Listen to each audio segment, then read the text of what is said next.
What's going on, everybody? I'm DJ Sixsmith. This is The Sit Down. Look what we got. It's Jared Harris, Emmy-nominated actor. How are you, man? Thank you very much. Good to meet you. Good to meet you too. Good time for you right now with Chernobyl. Yeah, not bad. Not bad. Yeah. You've been mentioning that people have been coming up to you. A lot of conversation around this one. When you compare this to some of the other projects, what's it been like interacting with people that you meet on the street or in airports or wherever you're going to be? This one's immediate. You know, that's one of the things that you can see has happened is there's a sort of momentum that was created by word of mouth. I mean, you can imagine the sort of the conversations would have been, I saw this great show, you should rock it out. What's it called? Chernobyl, isn't that? Wait, what's that about? It's about the nuclear disaster. And then, you know, someone else says, yeah, I saw this great show, Chernobyl. Wait, is that about this nuclear disaster? Someone else said, and then the third person goes, yeah, I saw this great show, Chernobyl. I'm going to watch it, you know. But it was word of mouth. It's you know, I think word of mouth is what created this whole momentum. And so, sure, going through airports, stuff like that, you run into people whose parents were part of the liquidators or they themselves managed to get out. And that's the biggest difference is, I mean, it was true as well with The Crown, that was immediate. But all of them dropped at the same time. Mad Men, when I joined Mad Men, it was already a cultural conversation, you know. The Terror has taken a while for people to discover it and catch up with it. So that's always still a pleasure when people come up to you and they talk about they discovered stuff that they hadn't seen at the time. So definitely. Yeah, but this is it's very exciting because you want people you believe in something. You spent 6 months doing it. Absolutely, yeah. You want people to like it, enjoy it. Yeah. Totally. It doesn't always happen. No, certainly not. And with this one too, I feel like it must have challenged you in ways that you may not have been challenged before. So what were those 6 months like, just living this every day? Well, obviously the obvious thing is that you have to do this dive into nuclear physics and try and understand. A lot of very specific jargon there. Yeah. And you have to understand what you're talking about so you can explain it to the people that you're talking to and then obviously to the audience. But obviously the major part of that job was done by Craig, and he had decided how he wanted Legasov to explain what he needed to explain, and obviously, listen, if you can get an actor to understand it. That's a big first step in all that. Then you can get anyone to understand. I got to a point where I can understand how a nuclear reactor generates power, and I understand what went wrong that night. Definitely. You know? But if you start asking me questions that are sort of it's off subject, in one ear, out the other. I'm stuck. Yeah, no, I feel that. I didn't get past Stephen Hawking's A Brief History of Time. I get stuck at the same place, which is black holes. Every single time. Well, I think I've got this. I've got it. We have limits sometimes. Sometimes we just don't have the capability to do that. But you're able to sell it pretty well in this. I'd say that. So you mentioned you mentioned Legasov, and it's an interesting arc for him because he's thrown in the middle of this crazy situation. He's quiet at first, then he becomes more vocal, and there's just a lot of weightiness to his character, and also the guilt factor as well. So what was it like learning about that, and what was most surprising about him as a man? Well, you know, the real Legasov was married and he had children.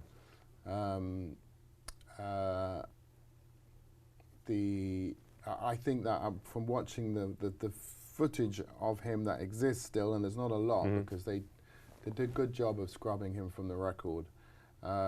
He was that sort of, he felt like that kind of traditional alpha male that you get in those cultures, and that wasn't appropriate for our story because I had to operate in a space that Stellan wasn't occupying, you know, with his character.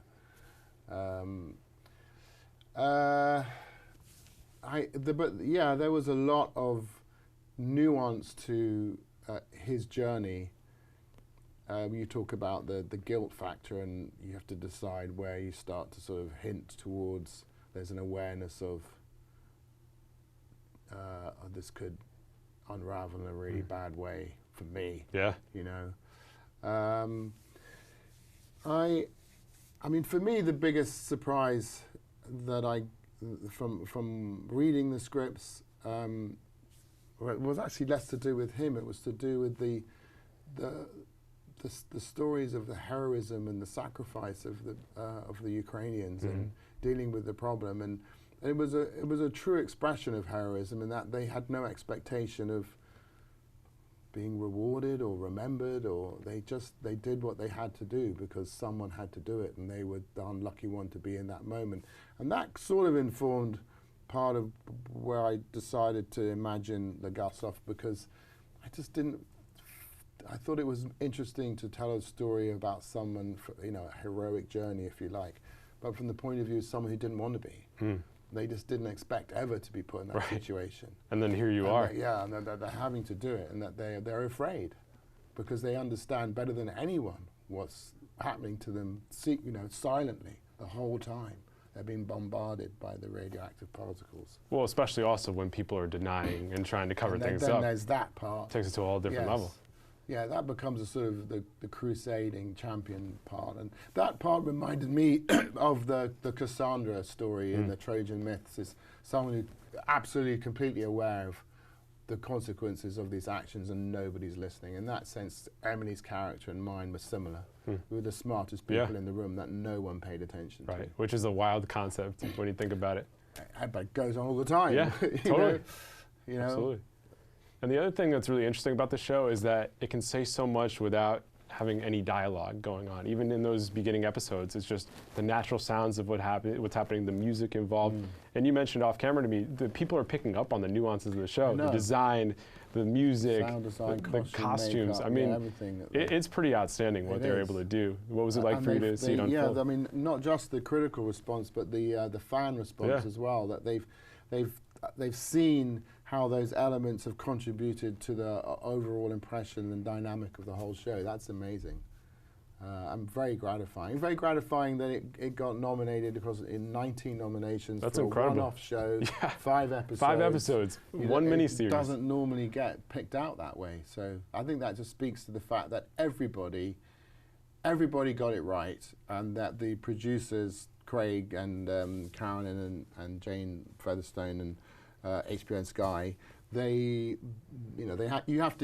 a sort of 50-50 choices that you have to make to get all these things right, and it's very rare that you get every single one right, and they did. But the biggest one they got right was Johan, the director. Yeah. Because he brought a very particular sensibility, Scandinavian sensibility to it, and they have a sort of tradition of, first of all, it's very un-Hollywood, so it's very unsensationalistic, but also they can find beauty in bleakness, and there was a sort of visual poetry that he and Jakob found. I mean, who would have thought that would be the defining image of the show? Yeah, you know, absolutely. Yeah, they took it to a whole different level, and just I know you mentioned it before, but like having the continuity of the same people working on it, that was really important to you, and I understand now, given what you just said. Yeah, really important. It's very hard. If you have a different director on every episode, then you must have the showrunner's got to be there. Because if that person isn't there and you have a different director, you end up, you don't have a proper communication with the director because they're trying to remember what it was, the instructions that they'd received, and it's quite frustrating. And you have to empower the director. If you're going to have a director do all the episodes, you have to empower him to be the showrunner, co-showrunner, and Craig did, and Johan made calls. You know that, Craig wasn't around, and Johan was allowed to go and said, we don't need this, or I want it to be from a specific point of view, or even the idea that one of the things that he would say, and you can see it in the performances, was the stakes are high enough. We don't need to describe the stakes. Yeah. People don't do that. When things are really bad, they shut down. They don't go, oh my God, this building's on fire. No, nobody reacts like that. People are stunned, So he very much approached that from that point of view, which you can, and that restraint added so much to the overall momentum of the show. Yeah, that makes a lot of sense, because if it's different people, one episode could look totally different from the next. Yeah, and in 5 episodes, that wouldn't be good. Could be different. You go, well, actually, we weren't approaching it that way in the other episodes, and yeah, it can become awkward. So you're the type of guy that looks at the 19 nominations, but for you personally, you had the nomination for Mad Men. To have this as a leading man must be an awesome thing. What was your reaction? Yeah. I mean, I don't see that there's, you know, your job is the same, whether you're in a supporting role, a cameo, or a lead. But it was obviously, I'm thrilled and it's flattering that you are nominated. It's much better than not being nominated. Yeah, that's for sure. Being in that situation as well. So, yeah, I mean, I'm very excited by it, and, you know, and I'll tell you how I feel about it on September the 23rd. That's the big day, yeah. No, 22nd is the big day. I got you. Well, it's interesting because now the show will have more shelf life until then, and then after that as well, you know, because people may not get into it now because it's summer vacation, but then the Emmys come out, it's like, oh, if Jared wins, then boom, that's a whole new audience potentially. I think that this is I think this show will have, it will have legs. I mean, in terms of, you know, you talk about shows still holding up and standing up, and I think this will 10 years from now, because of the quality of the narrative, the storytelling, the writing, and the approach that Johan took to it as well, how to treat that material. I think it will. Well, all those things you just said can be applied to Mad Men as well. Sure. And thinking about it now, it absolutely still stands up. Yeah, I was watching a couple of episodes recently. It was on the Audience channel. And it's just so smart. It's so smart. And the incredible thing about that show is that, you know, nobody pulled out a gun. No one's murdered. Yeah. It's about relationships. It's fascinating. It's so well written. It's really smart television. Do you watch old stuff like that, or is it just if it happens? Right now, I'm loving Golden Girls. Yeah? Yeah. Again, I mean, the thing for me is the stuff is well written. I love it. Yeah, I'm absolutely on board. It's funny, and also if you sit there and you go, why we're supposed to be so much more evolved or advanced now, and no one's trying to do that show now. No, but we kind of need that escape sometimes, especially with the world we're living in right now. We could take it. So thinking about Mad Men, what was the best part of that experience? What still sticks out some years later? The best part about that experience, it was exciting being on a show that everybody was talking about, and everyone had that knowledge when we were working on it, that you were working on something that was significant. It was part of a cultural conversation, you know. I mean, the show changed the way men dressed. Yeah. You know, and it created this, didn't create the cocktail culture, but it certainly, you know, revived the whole cocktail culture.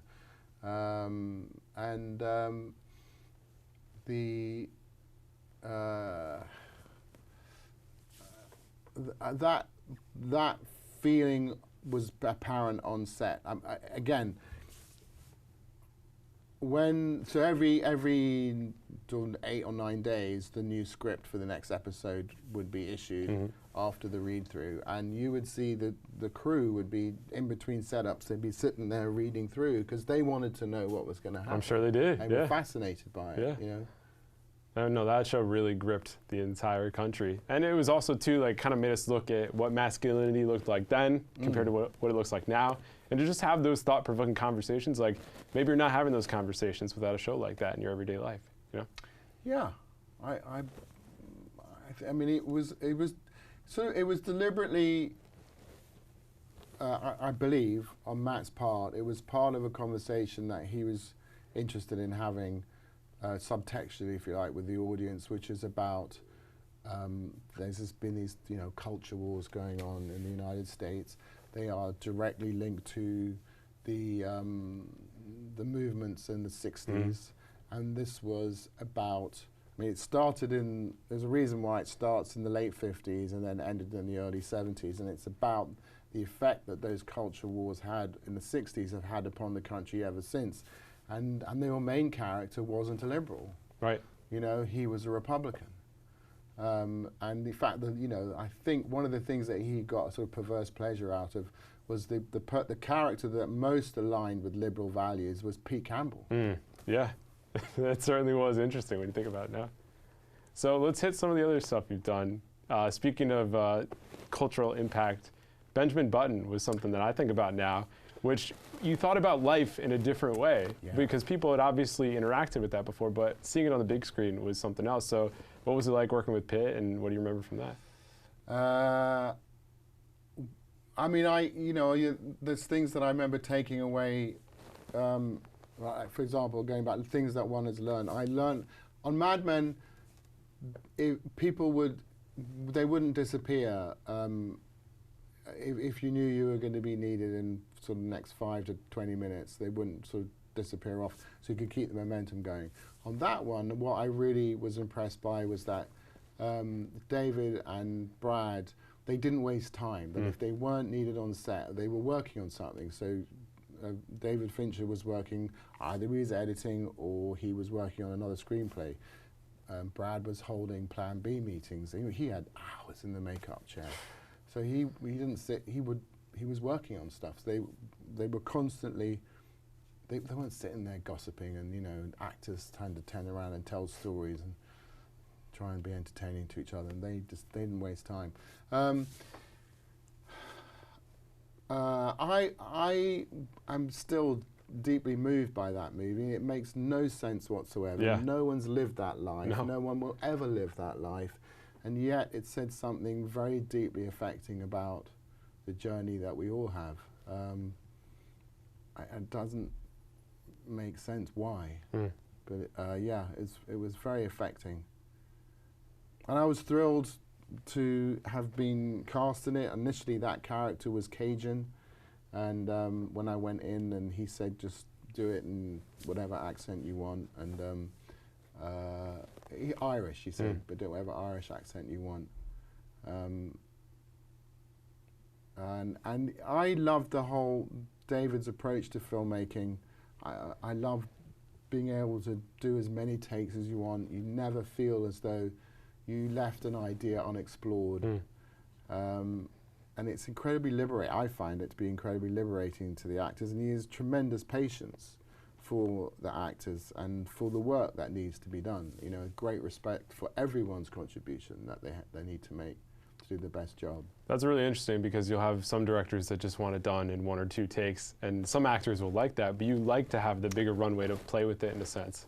Yeah, well, no one rehearses anymore. So if you look at some of the great films that were made in the 70s and the performances, well, they got together and they rehearsed for a couple of weeks beforehand, Right. So you had a chance to start to understand the character, because it's not an abstraction. You can think about it and you can theorize about it and intellectually and imaginatively live a character's life. That's really important. But you don't really understand it until you do it. And when you start to do it, that informs you, and you start to understand nuances of your character and the story and the processes that the person's going through. Apart from anything else, you don't understand the other person's role. Because you're just focused on yourself and just getting through it. Yeah. So when you start to do it, you understand unnecessarily that's a massive part of it, because they're affecting you, and that the way that affects you informs your story and your character, your understanding of the character. So, but because you have all those takes, you have an opportunity to discover all that. Whereas, if you've got 3 or 4 takes, then basically you have an option to do Plan A a couple of times and beg to try Plan B, and maybe squeeze a C in if you're lucky. No, it's pretty wild. So when you think about your career, you've worked with a lot of great people. Who have you learned from the most? What are other projects that really moved you, or maybe you learned something about yourself as an actor? What comes to mind? I was really deeply impressed and thrilled by Spielberg.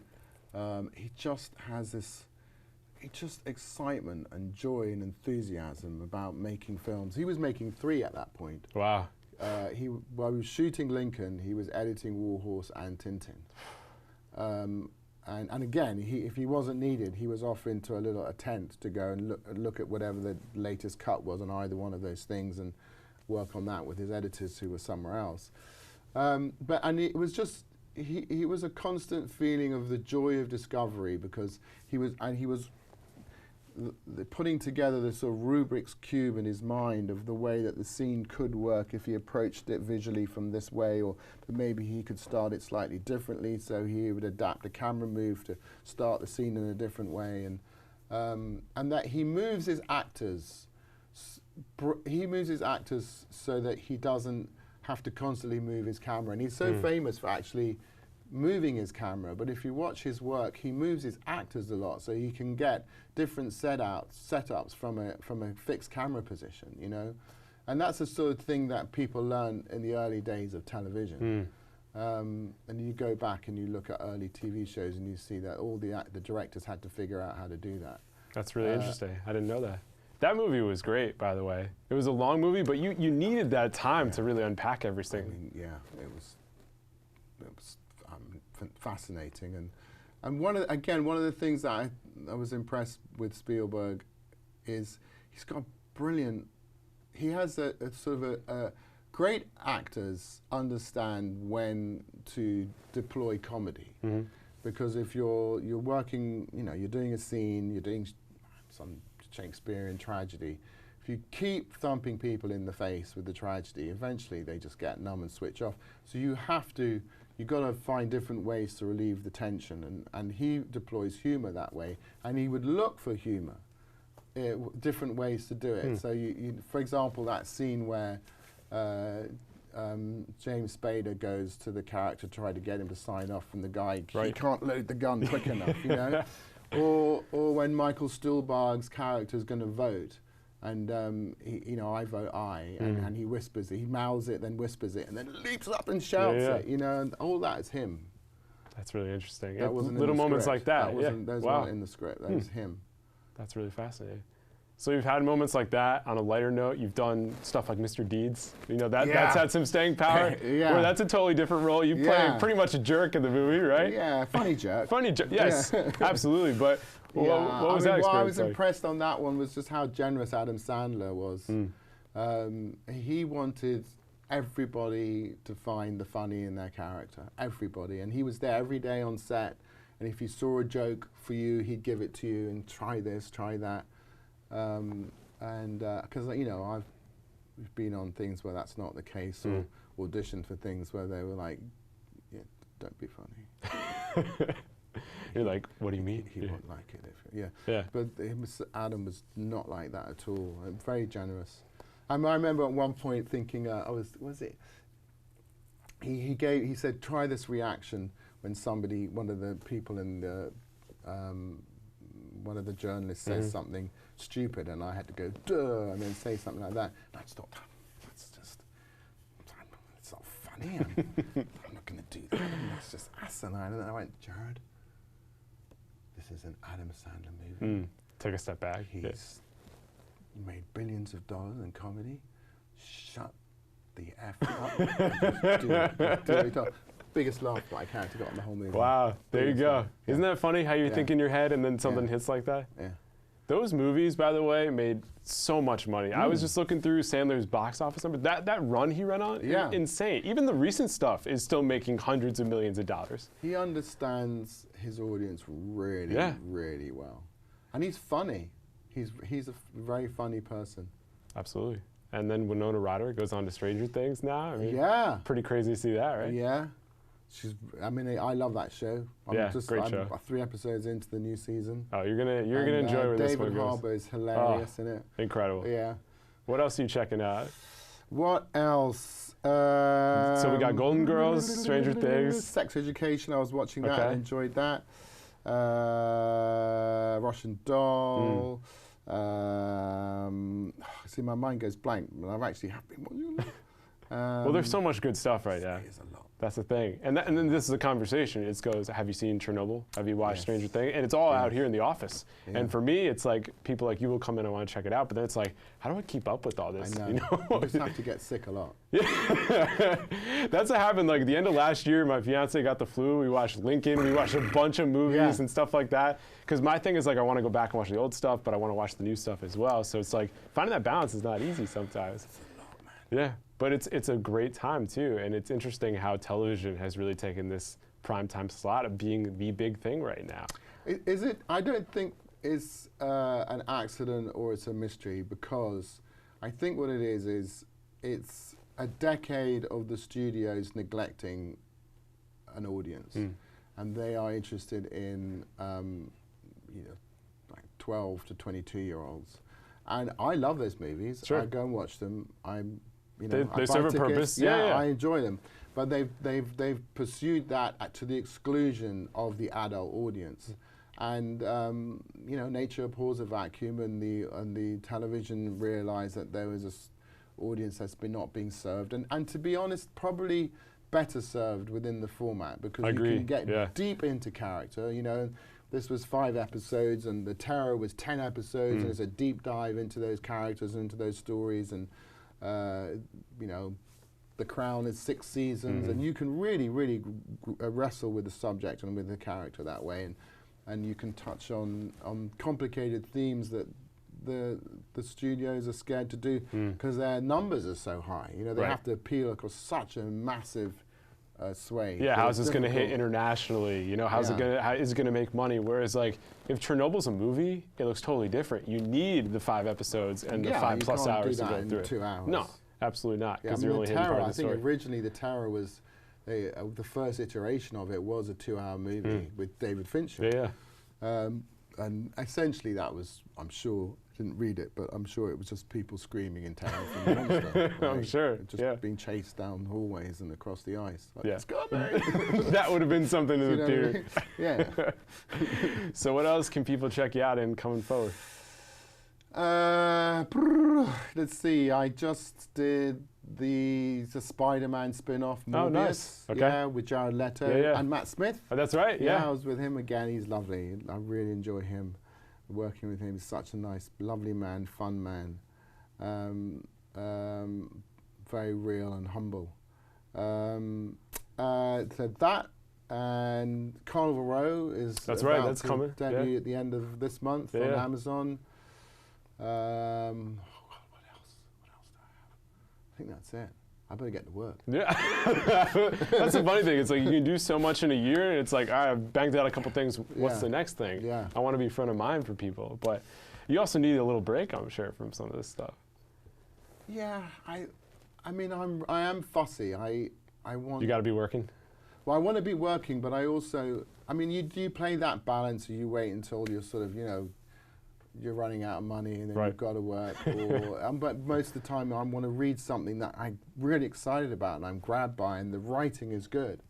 And if the writing is good, then I'm on board. Yeah, and at this point in your career, you can be picky with doing what you want to do in a sense. It's hard to find stuff that's well written. Yeah. I'm going to say that. I'm not surprised, because there's just a lot of stuff that's being pushed out there, right? But I'm sure you can tell the difference between something that's really great and something that's just so-so.